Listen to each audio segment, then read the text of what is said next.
That's fine.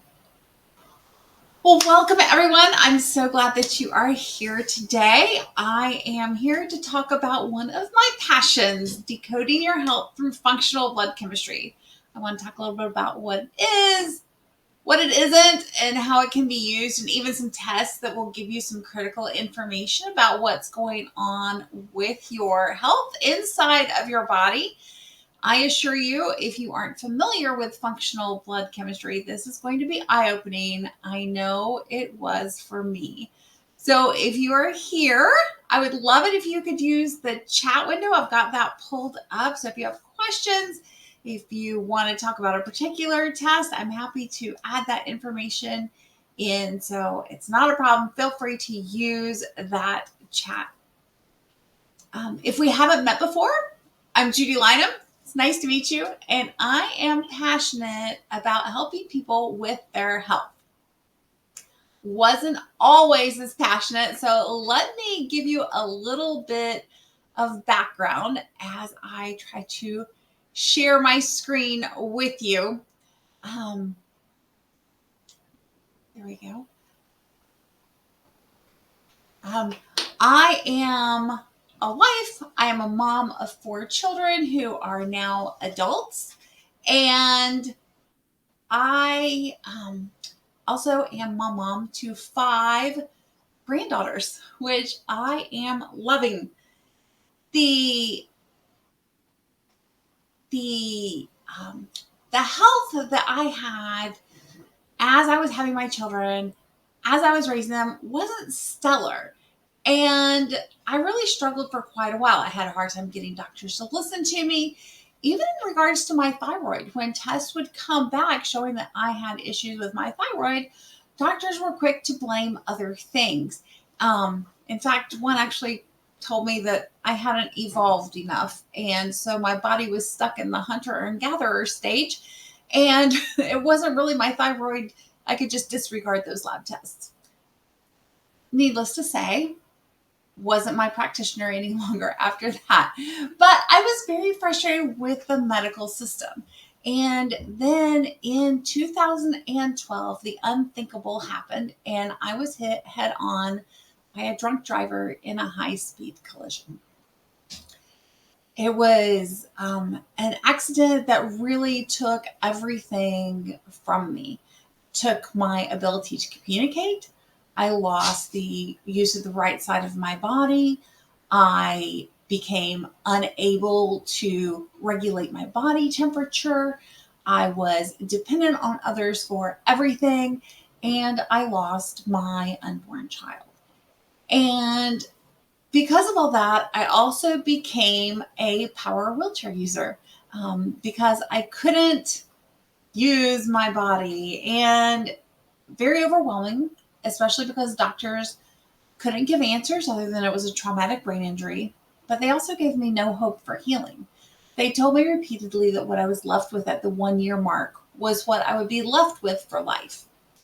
And first of all, if you've ever been told that by a doctor, please ignore that information.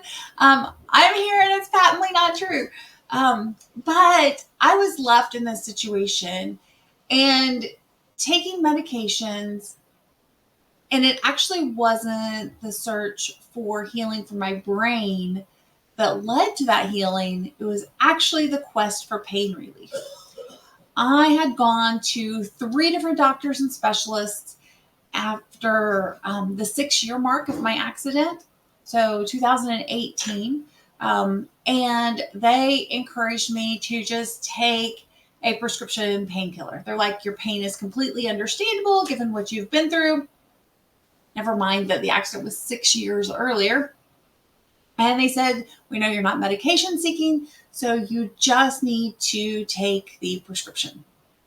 I didn't want to take the prescription. I was already taking 70 something pills a day. I did not want another one.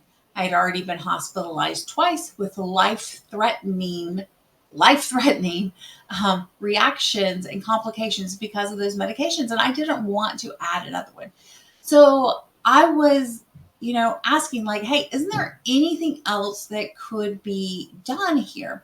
anything with, say therapy. And they're like, nope, you're already in therapy 3 to 5 days a week. There's nothing else you can do.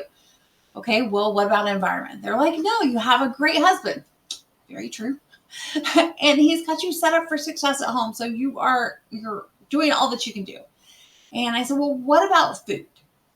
And they said words that would change my life. They said, there is nothing that can go through your mouth and digestive system that can have this level of an effect on your global pain. You just need to take the prescription. And as we left that appointment, as my husband loaded me up in the car out of my wheelchair, loaded the wheelchair and got in, I remember saying to him, now, mind you, I was unable to speak. And so I had a text to talk app so that I could swipe with my left hand and then it would speak out loud. But I remember saying to him through this text to talk app, like, I might have a brain injury, but I'm not stupid. I know that those pills have to go through my mouth and digestive system, and they're expecting them to have an effect. Can you help me? Well, of course he was going to help me. He had stood by my side as an amazing husband for over 6 years already after the accident. So of course he was willing to help. So we did a lot of investigation to see what kinds of foods might be able to work. And literally within weeks, I went from excruciating pain where my husband was afraid to go over bumps in the road to almost non-existent pain. And it was really the inflammation had subsided. Well, as the inflammation was also subsiding, healing was becoming much more rapid. And we continued to change things. We began to change things in our environment, removing toxins and those sorts of things. And on July 6th, 2019, 6 years and 8 months after the accident, I took my first steps. Something that they said would never be possible. And this is why I am passionate about health, particularly about reclaiming your health. It didn't just help me, though. Ultimately, it also helped my husband, my children, my grandchildren, and now other people as well, because they are affected and influenced by someone who is healthier, happier, functional, able to give back and support them and serve them in the ways that I want to. And I am stable mentally, physically, emotionally, all of those things. And so I really fell in love with people and helping them transform their lives, because not only am I helping them transform their lives, but it has the potential to change families and generations. And so I decided I was going back to school. Yes. I look at this and I just love it, because after the accident, I couldn't even tell you what the numbers on a digital clock meant. No idea. And yet I went back to school. I became an integrative nutrition health coach. I became a brain health trainer. And then I went back to school again for postgraduate work in biochemistry. And I became certified as a functional blood chemistry analyst. So this is my background and why I'm so passionate about it for you. I love this. Do you feel like this? Have you ever felt like this? Maybe something like this has happened to you. You haven't been feeling well. You're really fatigued. You're concerned that something's wrong. And so you're going to be proactive, right? You go to your doctor, you tell them what's going on, they draw your blood, and then when they get the results, they tell you, we don't see anything wrong. Everything looks like it's going fine. And so then you're just left in the dark, but still feeling miserable. I see it time and time again. And the real problem that arises is that this is a really frustrating and disempowering experience, and it's keeping us from being able to truly listen to what our bodies are telling us. Our bodies have a unique God-given ability to communicate needs with us. All of your symptoms are communications, and your body is incredibly designed. But we have to learn to be able to hear and understand what our body is saying. Um, if you felt so unwell that you went to the doctor for a blood test, because that's jumping through hoops, then your body is trying to tell you something. And throughout modern medical history, blood tests have been the gold standard of measuring a person's health. And so then we have to question though, if it's the gold standard and you're feeling unwell, why are your blood tests showing that nothing is wrong? What can you do to figure out like what's actually happening, what's actually the root of that? And I want to tell you today that I really believe that functional blood chemistry analysis can be an answer to that. I know. You're probably thinking, great, more blood tests. They're going to give me the same results. They already said everything was normal. That's not what I'm going to tell you. Because there's actually a really big difference between traditional blood tests and functionally optimal blood tests. Functional blood chemistry is actually looking at it through a different lens such that we can access the information that our body is telling us. And traditional blood tests aren't able to analyze it in the same way. When we look at these lab tests, perspective is important. I'm going to keep coming back to this because perspective is incredibly important when we are looking at it. And the dictionary defines perspective as the capacity to view things in their true relations or relative importance. So we don't want to just look at something. We don't want to just look at one result, but we want to look at it in relationship to other things and figure out what is important. And this is where it is critical to have a proper perspective. And there's a difference between the way a conventional lab result is read and the way a functional lab result is read. One of the most common problems I encounter is people saying like, hey, everything was normal. And here's why that happens. When your blood is analyzed by any labs, your results are compared to a lab range. The lab range is derived from the average of all the people that came to that lab for that blood test.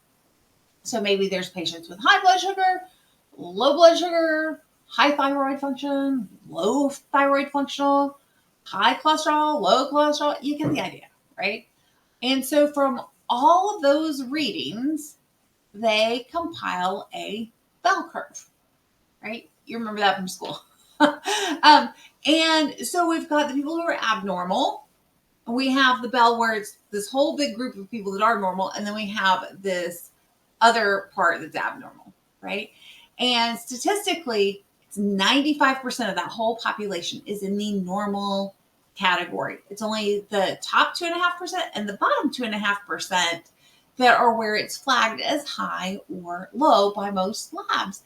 And so as a result, the ranges are so broad that most people who are sick appear to be normal on these ranges. Does that make sense?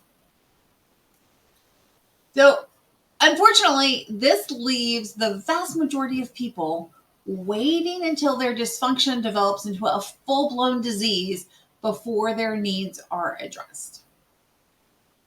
And perhaps even worse, people are made to feel like they're overreacting, they're exaggerating, they need to toughen up, maybe they're a hypochondriac, with their symptoms, they're just a baby, whatever it is. And then they're sent on their way. Not helpful.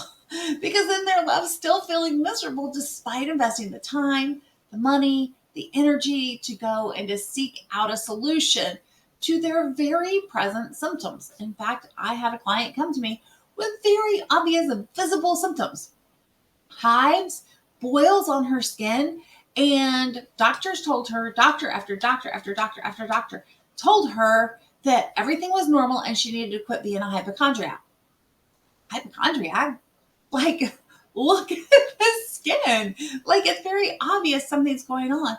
But because they didn't see something on the labs, they sent her away. thankfully, once we were able to look at her labs together, um, now I'll get into this a little bit later, but functional analysis is a very lengthy report in general, averaging probably 45 to 65 pages is probably my average written analysis for someone. And hers was 80 something pages. And she told me that she read through it 6 times in that first day and just wept because she finally had answers. She wasn't crazy. She wasn't a hypochondriac. And so this is another reason why it's really helpful to look at it from a different lens. Yes, absolutely, gaslighting. And we see it through and through with a lot of conventional doctors. I'm not going to throw every doctor into that category. There's some really great ones. But a lot of the system is governed by insurance regulations that throw you in, throw you out, and they've only got 5 minutes, 7 minutes, 12 minutes to talk to you and make a snap decision and move on. And so it's not helpful at all. If we rely on the standard blood ranges, it's very black and white. You either have disease or you don't have disease, right? If you're in this range, you're considered normal and healthy. And only if you're out of this range do you get classified as sick. Well, we all know sickness and disease, even health, comes in a wide variety, maybe different shades of gray, so to speak. There's not like, oh, you're healthy, everything is 100% versus, oh, you're sick and nothing is working, right? And so sometimes doctors look at this if you're in these areas and they kind of make you feel like you're making things up. Or maybe they don't really believe you because you're not there. Have you ever had that happen to you? Right? You get the feeling that they don't quite believe that things are what you're telling them and that you're overreacting. I see you're saying yes. If that's what happened, it's because they're seeing it as a black and white issue. No shades of gray. You're either sick or you're not. The lab test will either show it or they won't. And this is why your labs are normal, but you still feel sick. In fact, I had someone who was talking to me just last week, and their lab was way down here, the very line. And the doctor said, I'm not alarmed yet, so we'll just wait. What? What? Because as a functional practitioner, I want to say, if we're over here, what can we do to get back towards optimal? Like, this is my goal. And so I can look and say, are we trending away from it? Are we trending towards it? We always want to be trending towards optimal, right? So we can flex. It doesn't mean that, you're doing something completely wrong. But if we are outside of that normal, how can we, if we are outside that optimal, let me say, how can we trend back towards the optimal functioning so that we can be at our best? The other thing is, have you ever asked why? The high and the low mentality results in treatments that often just suppress symptoms, or even worse, suppress lab results, right? Take cholesterol, for instance.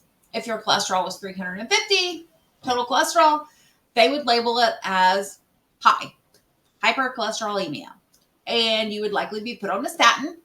And then shazam, magically, your cholesterol reading would be lowered. Usually with more side effects from the medication, but your cholesterol reading would be lowered. Woohoo! Maybe. Have you ever asked your doctor why the cholesterol is high to begin with? Do you understand what cholesterol does? Does your doctor understand? Because cholesterol is actually a symptom. Cholesterol is not a root cause of an issue. Your body manufactures cholesterol, the concept that it derives from your diet is very misconstrued. Your body manufactures your cholesterol, and it's virtually never from your diet. Now, that's not to say that your diet won't cause other issues, and then those issues will cause cholesterol issues. But the dietary cholesterol doesn't result in a high blood chemistry cholesterol the vast majority of the time. However, there are things that will affect cholesterol levels, such as inflammation, blood sugar regulation or dysregulation, thyroid issues, either high or low, hyperthyroid or hypothyroid, vitamin deficiencies, immune issues, illnesses, etc. And if we address those underlying issues, your cholesterol levels will likely just head back in the right direction because the underlying issue has been addressed. And the body actually needs cholesterol. How many of you think that your body needs cholesterol? Or have you fallen into the media approach that's like, oh, cholesterol is bad? Your body uses cholesterol for intracellular communication. Your cells talking to each other. For myelin sheath formation. That's the sheaths around your nerves. That's very, very important.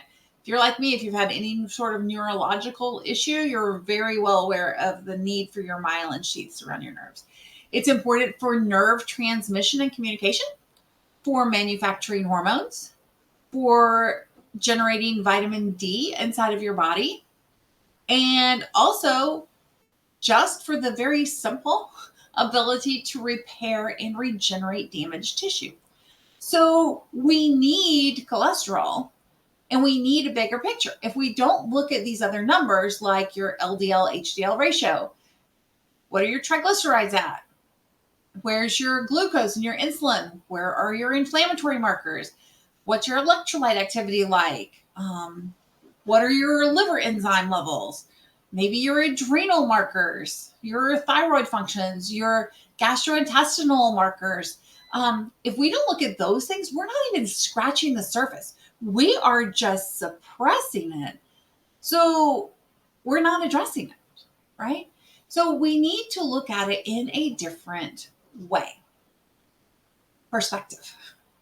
As a functional blood chemistry analyst, I look at the same results that your physician looked at, but through a tighter, more optimal lens. I don't look at just the one-off number, so I don't look at like just sodium. It's 142. Fantastic, let's go. I want to look at it in relationship with other things. How does your sodium relate to your potassium, relate to your magnesium? Those things can actually tell us how your adrenals are doing, as well as how your kidneys are doing, as well as what's going on in your diet and how your body's processing it, right? I want to look at patterns. I want to look at your history. Is this an ongoing thing? Is this a new thing? What's changed in your life? Not just your current labs. I want to look at your historic labs. I want to do a symptom analysis because all these things will be related to symptoms. I also want to investigate any medications or supplements that you might be on because they might also affect you, or they might affect your labs.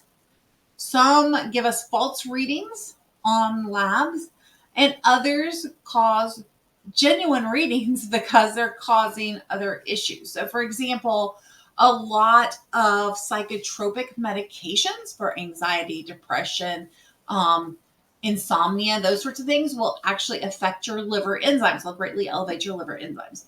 That is not a false flag. It's because it's putting more of a burden on your liver to try to process the toxicity of a prescription medication. That's not to say you don't need it. I don't put people on medications. I don't take people off of medications. I help you to see what's going on inside so that we can try to heal your body in a way that you and your doctor can then agree you no longer need the medications.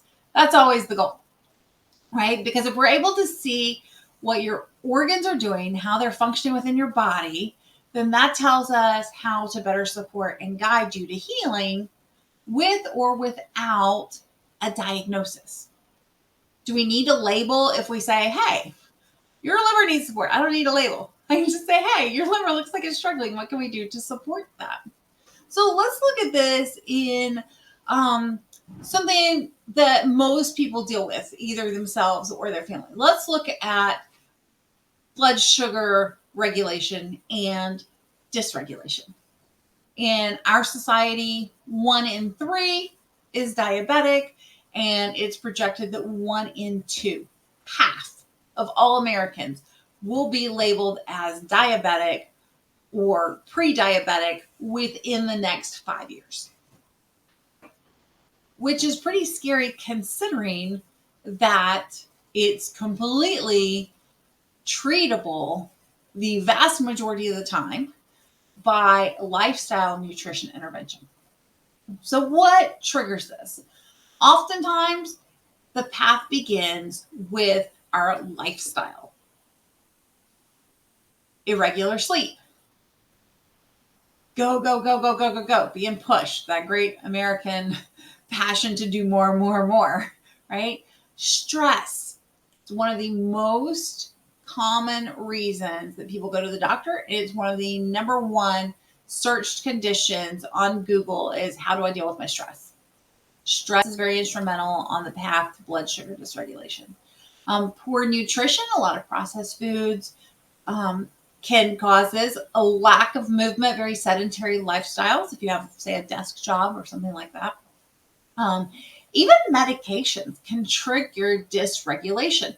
Now, by dysregulation, I don't necessarily mean that it's high, that it's diabetic, that it's pre-diabetic, or that you're hypoglycemic. What that means is it's not being stabilized by your body. It's going high, it's going low. We're not really stable, right?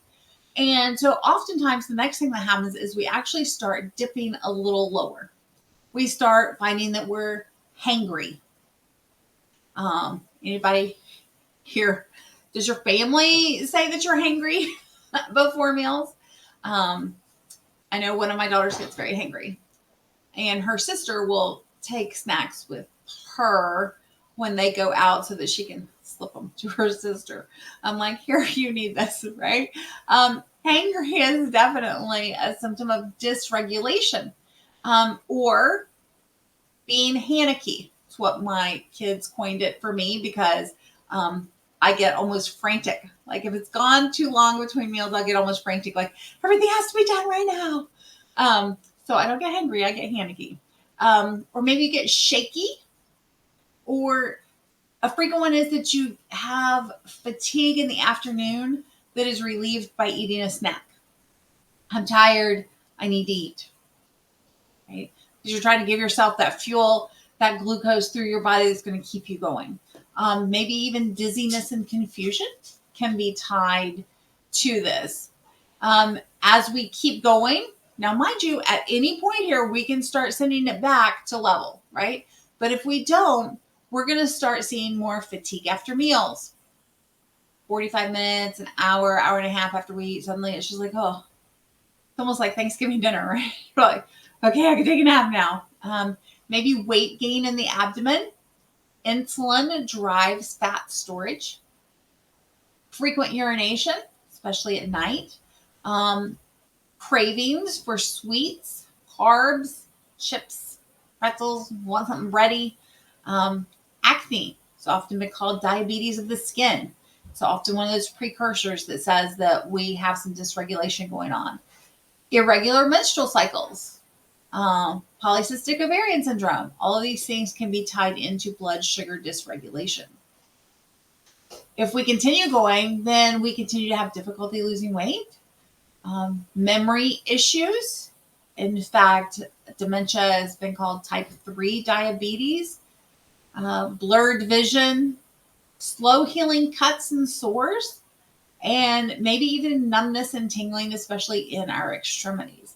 And so we can look at this and be like, oh my goodness, the vast majority of people can identify themselves somewhere on this spectrum, whether you're over in the area that's like, hey, I see habits in my daily life that are, going to be taking me in the wrong direction if I'm not heading there. Or maybe you spot yourself here. You're like, hey, I'm getting that fatigue after my meals. Let's turn around and go back, but let's find out the information that's going to help us create that strategy. Some of those labs that you may want to consider would be obviously fasting glucose. That's found on your CMP or comprehensive metabolic panel. Fasting insulin. Many doctors don't order this, but they should. Fasting insulin will tell you about your regulation abilities even faster than your fasting glucose or your A1C. Hemoglobin A1C gives us a view of the last 90 to 120 days of your blood sugar regulation, which is why it's so important. But again, like we talked about before, cholesterol can give us information, and so can DHEA. And that's actually a hormone that's put out by our adrenals. And so we can learn a lot by our labs. We can kind of tell where we are on the spectrum when we look at those labs. Adrenal issues, because of all this stress, adrenal issues are another thing that is very common. Your adrenals are linked to your nervous system, and they put out hormones. You have a sympathetic nervous system and you have a parasympathetic nervous system. Your sympathetic nervous system is your fight or flight state. You've probably heard of that. Fight, flight, fawn, freeze. That's your sympathetic nervous system. And then your parasympathetic nervous system is rest, digest, restore, and heal, right? That's where we want to be actually 95% of the time. And only in sympathetic nervous system, fight or flight, 5% or less. How many of y'all have those switched? The vast majority of people have those switched, and we're in sympathetic fight or flight the vast majority of the time. And then we see that our cortisol is being pumped out, adrenaline's being pumped out, and as a result, it elevates our blood pressure. You're fleeing a burning building. You need to get that blood pumping out to your extremities. And so when it sends it out to your extremities, it lessens the amount of blood flow to your organs and your core because you're trying to flee that burning building, right? So it'll actually shut down some bodily functions, including your reproductive organs and their hormones. We'll talk about that again in a minute. But when we do that, your body's like, I got to get out of this burning building. I'm not worried about reproduction. I'm not worried about sleeping. I'm not worried about healing the cut on my arm. I just need to get out of here. And it increases your glucose. Again, back to that blood sugar dysregulation pathway. And it actually changes your ability to focus, right? It can become really clear momentarily. And then all of a sudden, it's like this brain fog setting in. On the other hand, we have the parasympathetic. And whereas the adrenals can put out cortisol in that fight or flight state, when you're in that parasympathetic state, it is putting out DHEA. And DHEA is the precursor to all of your sex hormones. And that's why we can tell a lot about how everything is going on, both with your sex hormone levels, as far as regulating those, but actually how your whole adrenal system is doing when we test your DHEA.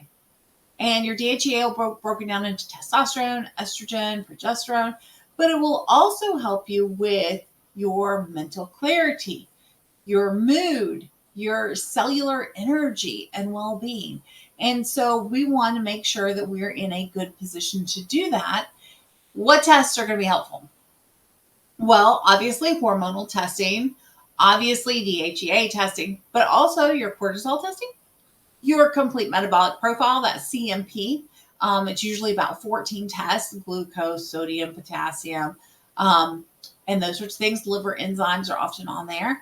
And also your B vitamins can give us a really good clue as to how your adrenals are functioning. And vice versa, if your adrenals are off, oftentimes that will affect your B vitamin utilization. So this is why we can say, hey, if we look at what's going on in your body, we have a better idea of what to do about it, because stress really does have a huge physiological effect on your health. And let me give you a quick clue here. When I'm talking stress, I'm not just talking mental, emotional stress. It's usually what most of us think about. But I'm also talking about physiological stress. Have you not had enough sleep? Are you too hungry? Too full?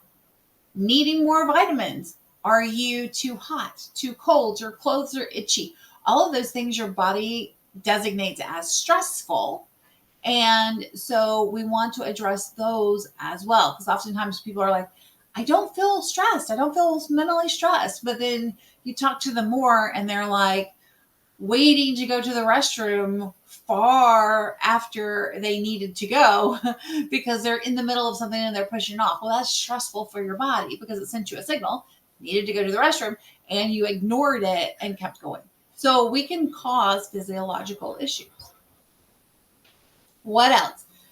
How about mental health? A lot of people have a concern about dementia. It can generate a lot of fear for many people. I know firsthand. Not only did I have my own struggles with my traumatic brain injury, but prior to that, I was a caregiver and a guardian for my grandmother who had Alzheimer's. My family has dealt with several issues with loved ones who've experienced significant memory loss, some dementia symptoms and things. But there's absolutely things that we can do to prevent and even to reverse brain health issues, mental health issues, because mental health is brain health and brain health is your physical health. So I want you to think about it as it all goes together. And so we can look at this in a variety of ways, and we can look at all of these things through blood work as well. So if we think about these things, blood flow, clearly we need good blood flow to our brain, good blood flow to our organs. Retirement and aging. You know, those people who, they were doing great until they retired and then all of a sudden they started going downhill really fast. We want to keep that activity, that new learning going. Inflammation can take a big toll on your body. Genetics play a role for sure. And so I always like to say, if we have a genetical predisposition, our lifestyle and environment and nutrition can turn on that gene expression. It can also turn off the gene expression. But we would like to isolate that and make that an outlier so that we have all these other things in play that are going positively. And then this is just kind of off by itself and isn't really a big factor. Head trauma will put you at a bigger risk of dementia. I know that's a concern. So I want to make sure I'm taking care of all the rest of these things. Toxins. We think of toxins like maybe heavy metals or mold exposure, but there's also toxins in your cleaning products, your personal care products, sometimes in your foods, those sorts of things. And so we want to make sure we address those. Mental health, like I said, is brain health. We really need to take care of our brain. Immunity and infection, autoimmune issues, chronic infections. Maybe you know the loved one who is older. Very frequently, those in care homes, mental confusion is often one of the first signs of a urinary tract infection, and because it does wreak havoc within us. Neurohormone deficiencies, vitamin D is not a vitamin. It is a neurohormone. It's one of many, but it's very critical to have proper levels of vitamin D. Diabesity, a term that was coined to marry up kind of the diabetes and the obesity that go together because, again, Alzheimer's type 3 diabetes. And then sleep issues. Your brain needs sleep. That's when we heal. That's when we do all of these things. And so we want to make sure that we're getting the rest that we need. Now, interestingly, we have labs that can give us information on these things. They can tell us about blood flow. Not just how much blood is going to an organ even, but also the pH balance of that blood. We want good, healthy blood going to our organs. Inflammation, things like your homocysteine levels, your vitamin levels, your C-reactive proteins, even your white blood cells can give us information here. Toxins, your kidney and liver enzymes, those can really give us a lot of information. Immunity and infection. We can do vitamin levels. Your gut health plays a huge role here. That CBC with differential test that all of you get, that's got your white blood cells, your red blood cells, and then it has all these really funky things like neutrophils and lymphocytes and basophils and eosinophils. Um, those are different types of white blood cells, and it's very important information that we need. So you always want that CBC to be run with the differential that'll give us that information. Neurohormones, again, I mentioned vitamin D is one of those. Diabetes, we talked about some of those tests: fasting insulin, glucose, the HbA1c, your DHEA, your CMP, your complete metabolic profile. And when we run labs on these, it gives us directions for healing for all the rest. And you know what? The only one that it doesn't give us a direction for is our retirement and aging. All of the rest. So if you look at this and you can say, not only is prevention important, but knowledge is important, because then we can address all these issues. It tells us how to address these issues when we see that, because it really does give us that personal information on what's going on inside. And so we want to be able to take these labs. A lot of these you probably already have. You already have a CMP. If you had any blood work done, you have a CMP and you have a CBC. Hopefully it's a CBC with differential, but I can guarantee you those two are always run. Anytime you go to a doctor for something, those are two that are always run. And you may have others, thyroid, you may have iron information, those sorts of things. So we want to say, what do we have that can give us information? Because we want to be able to turn those normal labs into information you can actually use. Normal doesn't mean optimal. Looking at the optimal ranges, that tighter range, can help us identify subclinical health challenges. It can help us recognize those issues that are going on. It can help us understand our risk of disease. And when we recognize, identify, and understand those things, we can do something about it, right? So I always highly recommend doing an FBCA, doing a functional blood chemistry analysis to look at these markers. Understanding those markers will help us craft a strategy so that we can move your markers into the optimal range or closer to the optimal range. We can correct underlying and subclinical health challenges and help you to regain your energy, your health, and your well-being in a natural way. I like to do these because it gives you information, it gives you answers, and you're not discouraged. You know, I had a lady just this week who was like, I don't know why I'm doing this because everything is normal. And then I gave it to her, and at first she was really frustrated. She was like, I thought I was good, and then all these things are here. And I'm like, look, you are good in so many ways, but there's things that we can do to make you feel even better. And she was like, well, you're right, because I don't really feel that great. Most people who come to me don't feel that great. So I kind of knew that already. But she was like, okay, now I feel like I know what I can do about it, because we shouldn't be discouraged by this. We should be empowered by this. That's what I want us to be. And so if you want to work with a blood chemistry analyst, I'd be happy to talk to you. I'd be happy to provide more information. You can reach out. I'm absolutely here to support your journey. You can use this QR code, or you can go to my web address at h-hope.com. And it will give you ways to contact me in addition to reaching out through our community here at Alternative Healthcare Solutions. And so, if you have questions, I'm happy to entertain those questions now. You can drop them in the chat. But we definitely want to say, how can we get more answers to what's actually going on inside of us? Because when we get those answers, then we can make progress. So do you guys have any questions for me today?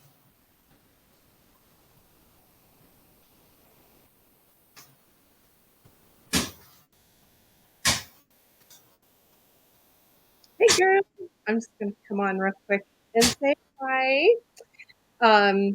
So great word, great message, great workshop. I love it. I always love hearing you talk. I guess a question that I have is, do you have a guide going to your PCP whenever you're working with you? Like, this is what I'm going to be addressing, um, and then having some sort of communication with them, or is there any kind of link between you and your client's PCP? Just out of curiosity. Absolutely. I always prefer to work with your practitioner if they're willing to work with you. Some of them you don't have a great relationship with, which is why you're seeking other answers. But if you do have a great relationship, if they're open to working, I love to work with your doctor. In fact, I frequently write a request for collaboration on behalf of our mutual patient. And I have gotten fantastic responses from those doctors. They're equally curious, and it helps relieve the pressure from them. It gives them more information. They're not trained on how to read the labs, right? And they're waiting on the lab to tell them what's going on. And so, they're grateful because they are limited with the amount of time that they can spend. And then they have a direction to go forward. And they don't generally feel threatened because I tell them, look, I'm not diagnosing, I'm not treating diagnoses. I'm helping them go from unhealthy to healthy. I'm helping them heal their body from the inside so that you, Dr. Joe, can do what you do best because your training is different from mine. But we can come at this mutually for our clients' benefit. And they work really well. So I can ask them if you want to run labs through your doctor, through your insurance company. You can do that, and I can request certain labs to be run and have really great responses from the doctors when they know what it is. And sometimes, I'm like, hey, if you have questions about why I'm asking for this or whatever, I'm open to engaging with you there. And of course, if I find something, I'm happy to, have a further conversation with you. So all that goes into that letter where I request cooperation and collaboration. If you don't want to go through your insurance, if you don't have a doctor that's cooperative, I can order labs for you out of pocket, cash pay. I get a pretty significant discount, thankfully, through LabCorp. The others don't give me a discount, so I prefer using LabCorp. But I can order labs. I've done labs internationally, Canada, Africa, Europe, actually even one in Asia. So it goes across the continents, but we can do labs for you. You can use your benefits sometimes if you have those benefits where you can use that card to pay for medical supplies. Then we can typically use those. And then you also work with HSAs, right? Yes, HSAs and FSAs. If you they almost always pay for the cost of the lab itself. Sometimes they'll even pay or reimburse for the functional blood chemistry analysis itself. Yeah. So what would your tips be to someone who has gone to their practitioners and they've done lab work and they've said, okay, this is all within normal range? Do you still, does someone like that who still feels like something is off in their body, but yet they've been told all of their labs are normal, just someone like that, someone you work with? Absolutely. That's probably actually my ideal person because I get the best results, right? Because they're in that normal range. They're not so far out that we're looking at potential surgeries, major issues, and those sorts of things, but things that can be readily reversed through nutrition, through lifestyle, environmental changes. Absolutely, we can look at those same labs. If anything's missing, we can order a couple of additional ones. But we can also look at that lab history and say, have things shifted over time? How can we take care of this? Because I love saying, hey, here's how your body's actually operating on the inside. And oftentimes they're like, oh, I knew that there was something wrong, right? Because you do. You're the expert on your body. I love saying that. You are the expert on your body. You've lived there your whole life, right? And you are the one who knows, like, this is not normal. Might be normal for someone else. It's not normal for you. You're the expert on your body. If you know that something's wrong, your body's telling you that, Don't listen to anybody else telling you that you're fine. Pursue that. Absolutely. Absolutely. Great workshop. Thank you so much for all your wisdom and expertise and for being here as a part of Alternative Healthcare Solutions. Thank you so much, Judy. Thanks for coming and bringing your knowledge. Absolutely. I love it. And people are welcome to reach out to me. I dropped my website over there. And then there's the QR code that I had earlier. If you guys want to reach out or even reach out through AHS, I am happy to chat with you to say, hey, how can we pursue health and healing for you?